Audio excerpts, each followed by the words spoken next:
Después de incontables adaptaciones, versiones y representaciones del famoso monstruo creado por Mary Shelley, llega la nueva versión de uno de los directores más creativos y originales de la última década, el gran Guillermo del Toro. Desde finales de octubre la película puede verse en cines, siendo sin dudas el mejor formato para disfrutarla, ya que a nivel visual y sonoro, la nueva película de Guillermo del Toro es toda una experiencia cinematográfica. Después de ver la película nos tenemos que hacer las siguientes preguntas. ¿Qué diferencias tiene la película respecto al libro? ¿Es fiel a la obra original o se toma demasiadas libertades? ¿Cuál es el mensaje de su final? ¿Qué importancia tienen los colores de su vestuario y de lo que vemos en pantalla? ¿Qué esconden esas visiones del ángel de la muerte que tiene Víctor? ¿Qué significa la frase final de Lord Byron antes de los créditos? Haremos de todo eso y mucho más en este video análisis de Frankenstein, de Guillermo del Toro.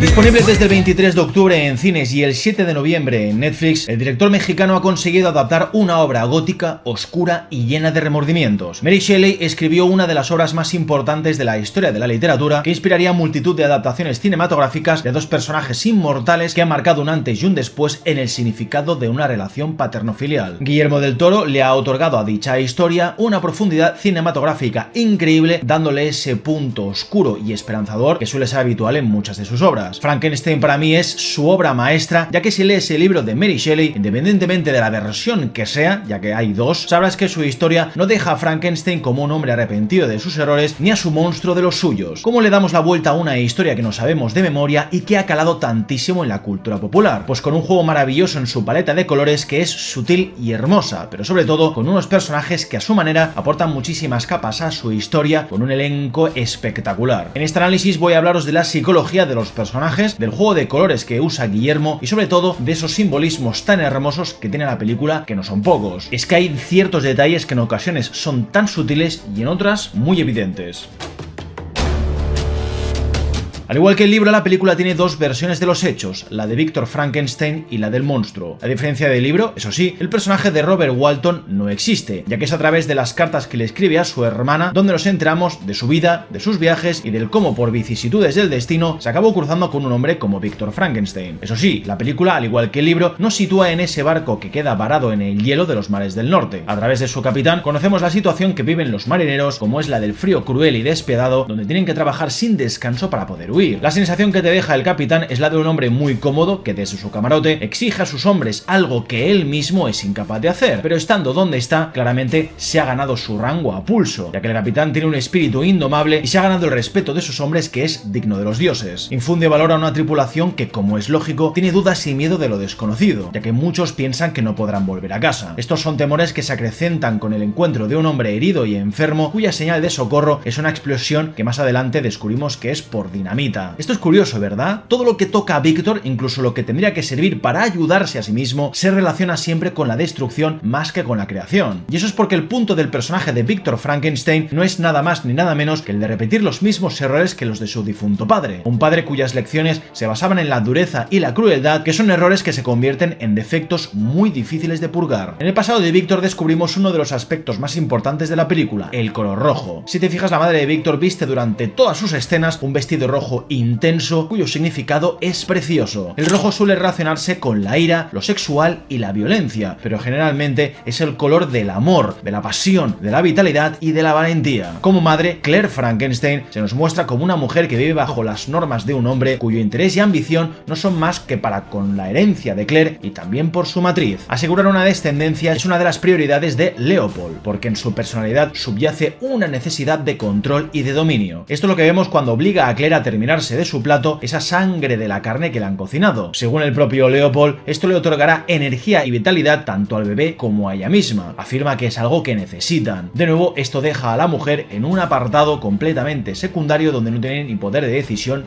ni nada de control en su vida. A pesar de comerse esa carne con cara de asco, Claire cede porque es que en el 1800 una mujer no puede aspirar a mucho más que a obedecer y a sentir con la cabeza. Por otro lado, Víctor también padece esa obsesión por el control y la posesión, ya que cuando cuando relata su niñez, afirma que cuando su padre no estaba en casa, su madre era solo suya. Aquí cualquiera pensaría, oh, qué ricura, el niño quiere a su madre y valora muchísimo el tiempo que pasa con ella. Pero aunque esto no diste mucho de la realidad, hay una capa muy oscura que, por desgracia, Leopold le ha inoculado a su hijo todos los días. Tú, como hombre, tienes el poder de la palabra y de tu mano para poseer y ordenar lo que te dé la gana a quien te dé la gana, a pesar de que tengas la inocencia de un niño. Víctor, con este deseo bien profundo, nos da pistas de cómo será en un futuro, convirtiéndose en un hombre arrogante, egoísta y ambicioso. Este rojo lo vemos en el ángel de la guarda, al que Víctor le reza todas las noches. Un ángel representado por una figura en llamas que al final se acaba revelando como un ángel de la muerte. Aquí Víctor no entiende que lo que él consideraba una figura divina que le otorgaría ayuda y guía en esos momentos tan oscuros no era más que un presagio de la fatalidad que nos espera a todos en algún momento de nuestra vida, la muerte. La muerte, como sabemos, es invencible y esas llamas que vemos de fondo no son más que las llamas que en el futuro van a reducir a cenizas su laboratorio, que sabemos está lleno de horrores que le han permitido cumplir el sueño de cualquier científico, ignorar el dulce abrazo de la muerte. Cuando Claire muere en el parto, después de que Leopold afirme que ha hecho todo lo que ha podido, cuando sabemos que es mentira, Víctor se queda completamente solo. Su madre es transportada en un sarcófago que no solamente te recuerda al dios emperador de la obra de Dune de Frank Herbert, sino también a una simbología muy básica como es la de un sarcófago de color blanco que representa la pureza, la bondad y la paz. En cambio, cuando Leopold muere, si te fijas, su sarcófago es completamente negro, ya que esto simboliza la elegancia, el poder y sobre todo la autoridad que el personaje desprendía constantemente. Ese color rojo es algo que siempre va a acompañar a Víctor durante toda su vida, no solamente en esos cilindros que infunden vida a sus creaciones, sino también en su ropa. Lleva bufandas, lleva chaquetas y también unos guantes.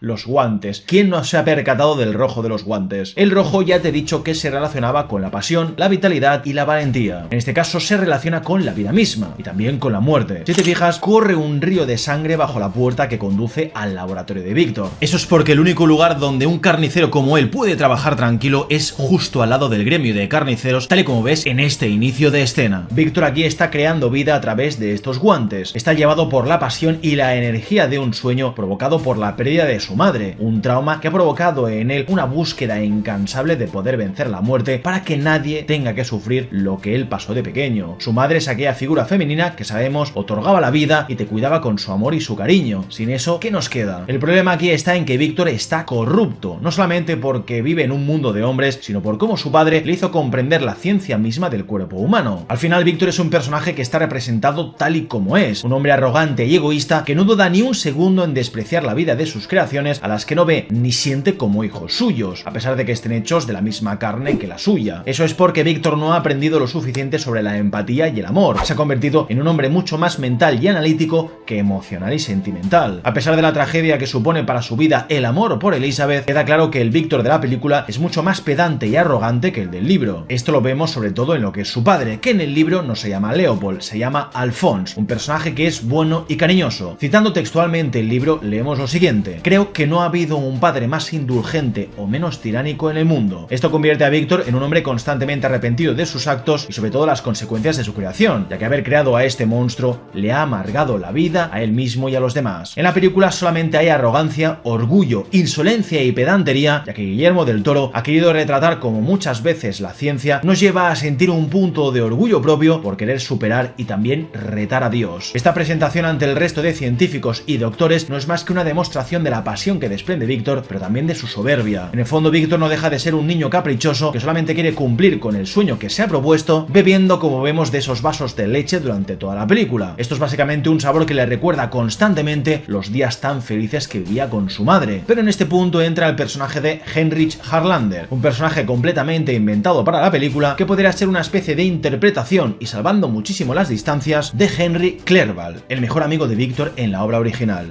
Henry le proporcionará a Víctor recursos ilimitados para llevar a cabo un experimento que tendría que burlar a la muerte y permitir a hombres como él vivir eternamente. Como era de esperar y sin muchas sorpresas, Henry escondía un terrible secreto. Estaba enfermo de sífilis y no disponía de mucho tiempo de vida. Es por eso que lo que parecía una propuesta indefinida se convierte en una necesidad apremiante para obtener resultados y poder así obtener la vida eterna. Hay algo maravilloso en todo esto y es el hecho de que cuando Henry le muestra el sistema linfático al completo a Víctor, descubren que la parte del corazón es la novena configuración donde se distribuye y almacena la energía, lo que da vida al cuerpo. El sistema linfático es el que se encarga de mantener el equilibrio de los líquidos corporales y de defender el cuerpo de infecciones exteriores. Esa novena configuración no es más que una representación de cómo la probabilidad de crear vida e infundirla al cuerpo humano es considerado un milagro inexplicable incluso para Dios. El 9, para el que no lo sepa, está considerado el número que simboliza la culminación de cualquier cosa, uno de los números más poderosos que existen en la numerología y que en este punto rodea el corazón, lo que lo convierte en parte vital del proceso de creación del monstruo que va a recibir esa inyección de vida que le permita existir como un hombre normal. Con Víctor tenemos varios momentos increíbles en su historia, ya que por un lado, el momento donde conoce a Elizabeth ocurre justo cuando Henry intenta fotografiar un memento mori, una frase que proviene del latín y que significa recuerda que morirás. Esta es otra pista de cómo Guillermo del Toro quiere recordarnos que la película gira en torno a la impermanencia de la vida y a cómo el tiempo se esfuma sin que te des cuenta, no para el monstruo, pero sí para nosotros. Además, la chica que posa con un durazno en la mano no sabe que esa fruta es originaria de China y que allí esta fruta se considera un símbolo de longevidad. Así que este cuadro está lleno de dicotomías que representan la vida y la muerte y de cómo los humanos no somos más que animales caprichosos como esta chica, ya que cuando tenemos hambre y no tenemos nada más que llevarnos a la boca, nos comemos en este caso una pieza tan vital para este cuadro. Esto es porque nos guiamos siempre por nuestros impulsos, siendo muchas veces incapaces de controlarlos. Aquí conocemos a Elizabeth, a la que vemos vestida de azul, sosteniendo un cráneo que representa precisamente a la muerte. Este es un presagio de su destino en la película, de cómo esa curiosidad por lo desconocido, por la vida y por la muerte la conducen a su final. El color azul simboliza la calma y la serenidad, pero también simbolizan la inteligencia y la lógica, cualidades que destila uno de los mejores personajes de la película, que en el libro de Mary Shelley lamentablemente no es más que un atrezzo. Aún así es difícil culpar a Mary Shelley, ya que incluso siendo mujer vivía con muchísimas de las limitaciones y creencias de su época, haciéndolo lo mejor que pudo. En el libro, Elizabeth no tuvo nunca oportunidades de ampliar sus conocimientos que le permitiesen cultivar su inteligencia, más bien al contrario. Su papel en todo esto se reducía a ser la prima de Víctor, convirtiéndose en su esposa para que simplemente pudiesen celebrar un evento alegre en medio de tantas tragedias. Elizabeth se enfrenta intelectualmente contra Víctor, argumentando cómo las ideas no valen la pena, ya que por ideas muchas personas han sufrido calamidades terribles por el simple hecho de querer verlas cumplidas. Lo que podría haber sido una relación de amor-odio se convierte en algo prohibido, en una relación donde tanto Elizabeth como Víctor saben a lo que juegan, ya que su intelecto y sobre todo su curiosidad les atraen mutuamente. Ese pequeño baile con Elizabeth nos muestra un vestido verde impresionante y bellísimo. En este momento el color verde significa equilibrio, sanación y prosperidad. Es en este momento cuando Víctor empieza a conectar mucho más con Elizabeth y viceversa, cuando ambos personajes comienzan sin quererlo con una relación que podría ser más que una relación de amistad. Ocupando a su hermano William con los preparativos del laboratorio, Víctor aprovecha para levantarle a la mujer a su hermano, sin mucho éxito, y menos mal. Cuando Elizabeth visita a Víctor en su laboratorio, va vestida de rojo con una chaquetilla verde. ¿Qué significa todo esto? ¿El rojo es por el amor que siente hacia su futuro cuñado? ¿Es un rojo pasión por su trabajo? ¿Es una especie de amor oculto bajo el equilibrio de una decisión premeditada? ¿El color verde implica estancamiento y debilidad por aceptar una realidad que es imposible? ¿O el rojo implica la valentía de poder tomar una decisión que es más que coherente? En realidad significa todo. A pesar de que Víctor le confiese sus sentimientos a Elizabeth, ella ya ha tomado su decisión y asume su lugar en este mundo. La mariposa en ese pequeño farolillo no es más que una clara y nada sutil representación de lo que es Elizabeth. Es una mujer delicada y hermosa a ojos de los hombres que la miran, pero también es alguien atrapado en una prisión de cristal de la que no puede escapar por mucho que lo intente. Sin nada en lo que centrarse, Víctor se sumerge en su trabajo, porque es un hombre más de mente que de corazón. Este trabajo se nos muestra desde un prisma asqueroso y horrible, como el de mutilar cuerpos, seleccionar cadáveres o acoplar y unir huesos como si fuese un mecánico de coches. De esta forma puedes adentrarte en la mente de un hombre como Víctor Frankenstein. Esto lo digo porque la música tan alegre, con este montaje tan divertido, mientras te está mostrando los horrores que está cometiendo Víctor, quiere que entienda que lo que estás viendo es la versión de Víctor, no la de Guillermo del Toro ni la de Mary Shelley. Estás viendo la mente de Frankenstein y viviendo a través de sus ojos un proceso que va a terminar de forma muy trágica. Cuando todo está dispuesto y la masacre de cuerpos termina en un solo ser aparentemente perfecto, Henry aparece para torcer los planes de Víctor. En ese forcejeo donde Henry exige su pago para vivir eternamente, acaba muerto por accidente, torciendo sin quererlo una de las puntas de plata que iba a servir para darle vida al monstruo. Ignorando por completo este hecho, Víctor prosigue con el procedimiento porque su trabajo es lo primero. Y esta escena, tras varias semanas después de ver la película, la he estado pensando detenidamente. Y creo que de todas las interpretaciones que me han pasado por la cabeza, me quedo con esta. Esa punta que se ha torcido no implica que el monstruo haya salido defectuoso. Al contrario, al igual que la vida misma, esa punta torcida no es más que la imperfección que tiene la vida en sí. Lo que realmente significa esto es que el monstruo no es más que una segunda oportunidad para Víctor, donde podría haber solventado los errores y defectos de su padre y no cometiéndolos de nuevo. El monstruo, como cualquier hijo, es perfecto en su imperfección, como la vida misma, pero su padre, que tendría que ser su guía y que le entendiese mejor que nadie, lo repudia y lo aparta de su lado porque no considera que su hijo esté a la altura de sus expectativas, igual que Leopold hizo con él.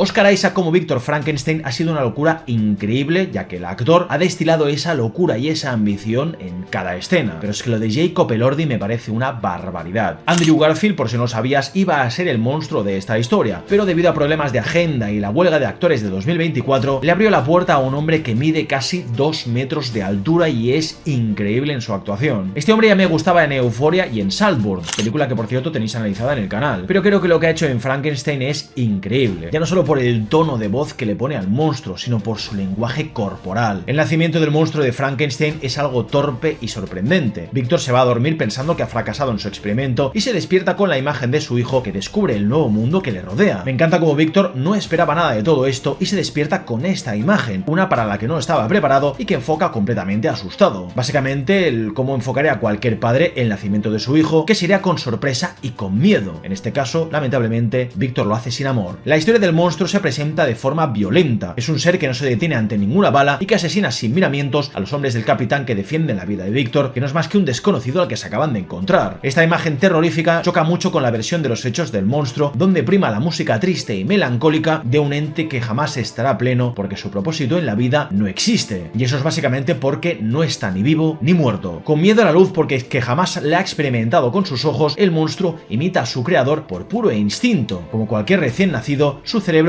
comienza a interpretar y a reproducir lo que está aprendiendo y lo que está viendo. El caso está en que, como cualquier niño, necesita paciencia y sobre todo mucho amor, algo de lo que Víctor carece por completo. Esto es algo que me ha gustado muchísimo de la película por cómo se gira en torno al concepto de cumplir con tus sueños y tras hacerlo sentirte vacío por dentro. Y eso es porque Víctor representa a la humanidad, a la ambición de los hombres y a ese hambre que una vez has saciado no deja nada en el plato. Cuando has cumplido tu destino y has llegado a tu objetivo, ¿qué te queda? Víctor ha conseguido crear vida, ha superado a cualquier otro científico del pasado y posiblemente del futuro. Se ha enfrentado al mismísimo Dios y se iguala en poder e influencia. Así que, ¿qué más puedes hacer? ¿Ser padre? ¿Ser aquello para lo que nunca has estudiado ni estabas preparado? Esa falta de empatía con el monstruo nos muestra imágenes y escenas donde la crueldad y la incomprensión marcan para siempre a un pobre diablo que no decidió en ningún momento llegar a este mundo. Básicamente lo que le pasa a cualquier niño. Es con la llegada de Elizabeth que el monstruo conoce la empatía y el cariño, la delicadeza y la comprensión, pero sobre todo lo que conoce es el amor, pero no el amor sentimental, sino el amor afectuoso. Vivir en esas cloacas encadenado y sin el respeto y el amor de tu progenitor, ¿qué te deja? Mi abuela decía siempre que se consigue más con miel que con hiel, y esta escena es la prueba de ese refrán. Elizabeth consigue más en 5 minutos que Víctor en varias semanas. Si te fijas, el verde tan predominante en la iluminación de esta escena, que se mezcla con esa blusa que lleva Víctor por la noche, representa el veneno que el ser humano es para sí mismo. Víctor es un ser capaz de mentir, de destruir, de asesinar y de únicamente pensar en sí mismo. Le echa la culpa de la muerte de Henry al monstruo y también su frustración y sus celos, porque sí, date cuenta de que Elizabeth entiende mejor al monstruo que a ti mismo, genera unos celos irracionales en Víctor que le llevan a querer destruir a su creación y también el laboratorio. Esto lo convierte en alguien mucho peor de lo que fue su padre. El maltrato y los gritos suelen ser las armas de un orgullo en exceso, y un hombre con un ego y una vanidad tan grandes como las de Víctor Frankenstein lo convierten en el peor de todos. El castigo que recibe por despreciar, vilipendiar y abandonar a su propio hijo, que aunque no sea de sangre, al fin y al cabo lo ha creado él con sus propias manos y su voluntad, conllevan perder la pierna. Creo que esta es una forma muy poco sutil de detener al hombre más extraordinario del momento, que tiene que sacrificar su propia carne como pago por destruir su laboratorio y también a su hijo. Esto lleva a que el monstruo tenga un nacimiento metafórico a través de un sumidero de basura y de restos humanos. ¿Te das cuenta de lo que significa todo esto? El monstruo ha nacido por obra y mano del hombre, pero su verdadera existencia empieza cuando escapa de esa torre a través del conducto de desechos, que al fin y al cabo es lo que él siente que es, un ser creado a partir de los desechos de otros humanos, una especie de puzzle de un todo en un solo ser. Aunque en ocasiones esto parecía un spin-off de Prometheus de Ridley Scott, el monstruo simboliza esa inocencia y esa pureza de un ser que no ha sido influenciado todavía por nada ni por nadie, un ser que a priori parece incorruptible. Todo parece ir bien hasta que, de pronto, de la nada, esa preciosa escena con un ciervo que simboliza el poder, la fuerza y el orgullo más puro se esfuma con un perdigonazo que le atraviesa atraviesa la cabeza. Ese primer contacto con el mundo real es violento, crudo y horrible, ya que en el mundo la violencia forma parte de todos nosotros, básicamente porque intentamos sobrevivir como podemos con lo que tenemos y con lo que nos arremete. Esta dura lección que el monstruo tiene que aprender lo hace por las malas, a pesar de que sus deseos sean otros. Su mirada hacia el mundo está llena de pureza y de inocencia, que son virtudes que encuentra en el hombre ciego, cuyo nombre en el libro es The Lazy. En la película, en cambio, no tiene nombre. Interpretado por el grandísimo David Bradley, el hombre ciego representa esa fase final de la vida de un hombre donde la experiencia es una virtud y el miedo ya no existe. Únicamente existe la aceptación y la humildad. Este hombre y toda su secuencia me han parecido brillantes, ya que la música, las actuaciones y la escena en sí despiertan en el espectador una emoción tan grande que te llevan a querer llorar de tristeza, pero también de alegría. Te alegras de que el monstruo, que solamente puede convivir con las ratas y los despojos, ha podido encontrar por fin a una persona que le trata como a un ser humano, pero por contra te entristeces de que tenga que ser un hombre ciego el que llegue a este punto. Todos sabemos que en el fondo la maldición del monstruo de Frankenstein reside en su aspecto, en cómo a pesar de lo que pueda haber en su interior, solamente importa lo que hay afuera. Nadie quiere hacerse amigo de un monstruo, nadie quiere entender la horrible vida que haya podido tener y nadie quiere ponerse en su piel bajo ningún concepto. ¿El hombre ciego habría sido su amigo si hubiese podido ver? Yo quiero creer que sí, porque es que la bondad de este hombre era tan grande que por culpa de la vida que arrebató hace muchísimos años, habría sido capaz de anteponerse al asco y a la repulsión que le hubiesen provocado el monstruo. Gracias a él, el monstruo aprende a leer, primero por cómo el hombre intuye que alguien está velando por la casa y está dispuesto a aprender, y segundo porque contra todo lo que Víctor pudiese pensar, el monstruo era inteligente y era capaz de aprender como cualquier otra persona. Como vemos, el ciego vive una vida llena de expiación y de culpa por haber matado a un hombre, porque su peso en la obra es la de señalarle al monstruo que incluso las buenas personas tienen algo de lo que arrepentirse, pero no por ello tienen que dejar de vivir. Esto es básicamente porque la culpa es uno de los epicentros de la historia de Frankenstein, tanto en el libro como en la película. La única diferencia aquí está en que en la película todo está mucho mejor llevado a nivel narrativo, ahora lo entenderás. El monstruo, a diferencia de cualquier persona, no ha nacido de forma natural, él lo sabe y cuanto más aprende, más lo intuye. Esto es porque el conocimiento es poder, pero al mismo tiempo es una maldición, ya que la ignorancia todos sabemos que implica la felicidad. Cuanto más sepas, en cambio, más preguntas te vas a hacer, y cuanto más te preguntes, menos feliz vivirás. Cuando el monstruo visita de nuevo el viejo laboratorio calcinado y pasto de la nieve y el frío, madre mía, qué maravilla de película, o sea, cuanto más la pienso, más me gusta. Aquí el monstruo descubre la terrible verdad, una donde se ve en la foto de un cadáver que no solamente sirve de reflejo de su propia imagen, sino también de su propio origen, de su existencia. Entender que tu existencia está maldita por la ambición de un hombre que nunca te quiso ni te dio el amor que realmente necesitabas, creo que es durísimo de asimilar. Tener que asumir que jamás serás amado y que jamás podrás morir, no se lo deseas ni a tu peor enemigo. Y eso es porque este es otro de los añadidos de la película. La regeneración de Frankenstein como si fuese un superhéroe, curándose de cualquier herida e incluso resucitando de la muerte, no está en el libro, porque es que el libro termina con el monstruo saltando del barco con intenciones de suicidarse y terminar con esta maldición. Si lo consigue o no, está por ver, es la idea de ese final. Pero es que a diferencia del libro, la película nos muestra cómo la vida infundida con esa novena configuración no deja de bombear sin descanso lo que para muchos es un milagro. Y os hablo de la vida, pero en cambio para el monstruo esto es una maldición, ya que únicamente implica sufrimiento. Sin poder morir, sin poder vivir, y con esa paradoja, el monstruo de Frankenstein tiene que vivir eternamente una vida incompleta sin amor, ni amistades, ni autorrealización. Tras la muerte del hombre ciego a mano de los lobos, este imparte justicia y se cruza con sus familiares, que lo castigan y lo matan porque malinterpretan la situación. Como siempre, el hombre no quiere entender, primero dispara y luego pregunta. Tras recuperarse y darse cuenta de que ni siquiera en la muerte encontrará el descanso que tanto necesita, busca y visita a su creador, rastreándolo por toda Europa hasta la boda de William, el hermano de Víctor. William es un personaje muy secundario en el libro, apenas tiene protagonismo y simplemente sirve como una víctima más del monstruo que en el libro se dedica a vengarse de Víctor por lo que ha hecho al crearle. Digamos que asesina a sangre fría a todas aquellas personas que son cercanas a Frankenstein. Mata a su hermano pequeño William, mata a su mejor amigo Clerval y también a la propia Elizabeth el día de su boda. Eso es porque en el libro, a diferencia de la película, y menos mal, el papel de Elizabeth no se reduce al de ser la esposa de alguien sin más, y el monstruo, a pesar de que entiendas esa ira que le corroe por dentro ya que no tiene amor en su vida, también creo que está mucho mejor desarrollado en la película. Aquí Elizabeth ha tenido por lo menos una presencia más importante, tanto para Víctor como para el monstruo, ya que ambos son dos caras de la misma moneda. Si te fijas, hay dos pósters de la película que son impresionantes y que tienen a Elizabeth como denominador común. En un póster aparece en brazos del monstruo vestida de blanco, ya que es el vestido de su boda. Este color es premeditado, ya que el blanco, como sabemos, significa pureza, inocencia y paz. Que Elizabeth sea sostenida por una criatura que nació como un lienzo en blanco, dispuesta a aprender lo que el mundo le pudiese ofrecer, creo que es magnífico, porque es que en este momento tanto el monstruo como Elizabeth son dos víctimas de una sociedad que los prefiere encadenados y en un rincón a que sean libres y tengan autonomía. En cambio, hay otro póster con Víctor Frankenstein que no sostiene a Elizabeth, sino que la acecha por detrás mientras ella viste de azul, que sabemos simboliza la inteligencia, el bienestar y la serenidad que tanto atraen a Víctor. Esta es la viva imagen de su madre que sin dudas reside en el espíritu de Elizabeth, algo que ahora mismo para él es inalcanzable. Si a esto le sumas que en la película Mia Goth, que es la actriz que interpreta a Elizabeth, también interpreta a la madre de Frankenstein en ese flashback, entiendes por qué Guillermo del Toro es un maldito maestro del cine. Ambos personajes son dos monstruos que lo único que anhelan en el fondo de su corazón es un poco de amor. Me encanta que Víctor, a pesar de perder su pierna, de no volver a sus investigaciones ni su vida como científico y de obtener por su hermano la oportunidad de volver a ser aceptado por la Real Sociedad Médica, sigue siendo un arrogante, receloso hombrecillo con demasiado ego. Queda claro que sigue sintiendo algo por Elizabeth, ya que por mucho que la felicite por su boda, los sentimientos están ahí. Ese arrebato de Elizabeth contra Víctor creo que está justificado, porque es que ambos saben que en esta época esos sentimientos son impuros y también son injustos para con otras personas que son más buenas y decentes que ellos. Al fin y al cabo, tanto Víctor como el monstruo buscan el amor de alguien que les acepte tal y como son, porque es que ambos son un reflejo del otro. Esto se nos muestra en esta escena de Víctor mirándose al espejo con el monstruo justo detrás en las sombras. El monstruo aquí le pide a su creador una compañera, ya que como es lógico, ¿quién le va a aceptar mejor que alguien igual que él? Un monstruo que conozca su sufrimiento, sus carencias y lo que implica ser alguien como él en un mundo así. Igual que en el libro, Víctor se niega por completo, ya que no quiere que una raza de demonios se propague por la tierra y someta al hombre al terror más absoluto. Pero es que a diferencia del libro, la película no se regocija en todo esto, ya que el monstruo no es tan cruel como aparenta. En el libro, Víctor se ubica en otro lugar para empezar a crear a la compañera del monstruo, todo debido a las amenazas contra su familia y sus amistades, pero al final se niega por el asco y la repulsión hacia sí mismo y sus conocimientos. Desiste de este experimento y pone en riesgo a todo el mundo, cosa que acaba pasando. En la película nos han querido mostrar esa imagen de bondad y deseo puro por parte del monstruo, un hombre que simplemente quiere amar y ser amado, ya que lo que ha visto en La Granja y El Hombre Ciego le confirma que puede tener fe en la humanidad, recordándonos que todos tenemos derecho a amar y a ser amados. La negativa de Víctor nos lleva al crudo momento donde el monstruo únicamente puede entregarse a la ira, ya que jamás ha recibido el amor de nadie, y si Víctor, su creador, se lo niega, razón de más. Aunque en el libro el mismo monstruo es quien asesina a Elizabeth, me gusta que la película haya sido sutil y que la haya matado por accidente debido al monstruo y no por su culpa. Su paseo por el palacio con Elizabeth en brazos no es más que una trágica imagen sobre cómo la inocencia y la bondad son las primeras víctimas del orgullo y la voluntad del hombre. Elizabeth no ha podido decidir muchas cosas en su vida por sí misma, ya que siempre lo ha hecho en base a lo que los demás esperaban de ella, encontrando en la muerte por lo menos una elección que le permite escoger con quién y dónde puede morir. Si es lógica o no esa especie de atracción por el monstruo ya depende de cada espectador. Yo al menos quiero creer que esa conexión especial es más por las similitudes entre ambos que por quienes son. En ese momento donde el monstruo se convierte en el amo de Víctor, donde el amor deja paso a la ira y a la violencia que ha aprendido de este mundo, vemos que ya no queda nada para él ni para nadie. Víctor aquí ha perdido a su hermano y ha perdido a Elizabeth, ha perdido su estatus de médico, de científico y también todos sus experimentos. El monstruo, en cambio, no tiene nada que perder, ya que en realidad no tenía nada cuando nació.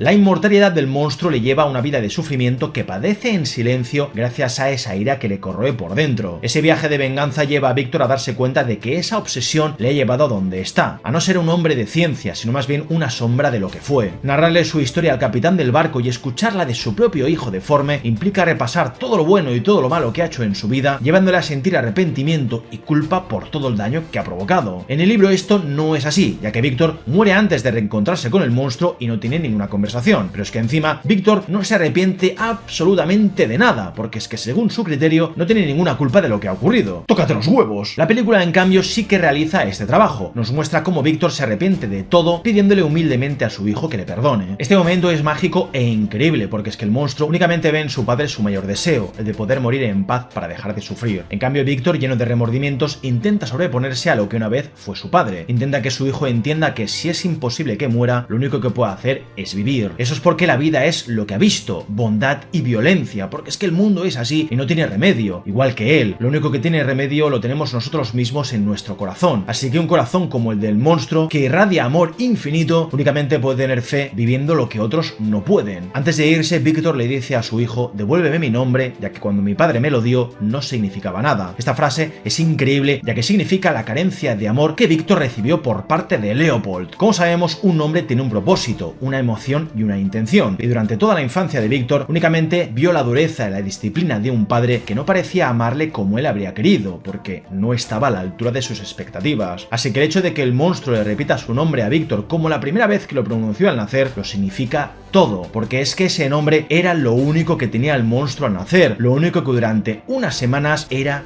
todo para él. Y aunque Víctor en ese momento no fuese consciente de que él lo era todo para su hijo, ahora sí que tiene sentido. Conmovido por la escena y las historias, pero sobre todo por cómo el monstruo ha sido capaz de perdonar a su propio padre, consolándole en su lecho de muerte a pesar de la maldición que dejó en él, el capitán permite que se vaya del barco. El monstruo, con sus buenas intenciones, porque es que no tiene malas, libera a los marineros de su prisión de hielo para que puedan marcharse. Esto nos regala una escena paralela con el principio de la película que cierra de una forma perfecta el círculo de Frankenstein. Cuando Víctor estaba emocionado y sorprendido por su creación, le enseñaba algo tan básico como que la luz del sol se podía abrazar y sentir, algo que aquí se repite. Este nuevo amanecer es una nueva vida que se abre ante él, una luz que ilumina el rostro deforme y bello de una criatura que tiene la libertad de escoger cómo vivir su propia vida a pesar de sufrir y cargar con los pecados de su padre. De esta forma, el corazón se rompe, pero aún roto, pervive. Es una frase de Lord Byron que cierra la película con un significado impresionante. Lord Byron, para que no lo sepa, era un amigo de Mary Shelley y su esposo. Era un hombre que durante un verano muy lluvioso retó a su grupo de amigos a escribir historias de fantasmas. De esta forma fue como Mary Shelley empezó a escribir Frankenstein, llegando hasta esta película y a muchas otras más que han adaptado a los personajes. Esto es porque Víctor Frankenstein tiene mucho de héroe byroniano, un término acuñado en el 1800 que sirve de variante al héroe clásico, donde en vez de ser imperfecto y superarse a sí mismo con el camino, es todo lo contrario. Un héroe byroniano es un hombre orgulloso, temperamental, cínico y con mucha pena en su corazón, alguien que muestra desdén hacia los de su clase y que es implacable en la venganza. Estas son todas las cualidades que hemos visto en la obra de Mary Shelley y también en la película de Guillermo del Toro, algo que sirve como homenaje por parte del director por haber sido la inspiración de tan magna obra. Esto implica que al final, aunque te rompan el corazón de mil maneras, aunque tu vida sea horrible, tienes que seguir adelante. Las acciones y ambiciones impulsivas de los hombres provocan muerte y venganza, pero el verdadero crecimiento emocional y el verdadero corazón de la obra residen en la bondad y la empatía, las grandes armas que nos hacen mejores personas a pesar de nuestras imperfecciones. Ya está aquí mi análisis profundo de Frankenstein de Guillermo del Toro. Gente, espero que os haya gustado el vídeo y si ha sido así me lo demuestras con un buen likeazo que nunca está de más. Si no, lo echas a los leones y lo envías por el retrete ahí de Torre Frankenstein. Muchísimas gracias a mis Patreons y miembros de YouTube por su apoyo incondicional. Links en la descripción por si quieres ser un mecenas que apoye el canal fuertemente todos los meses de otras maneras. Yo que me despido, gente.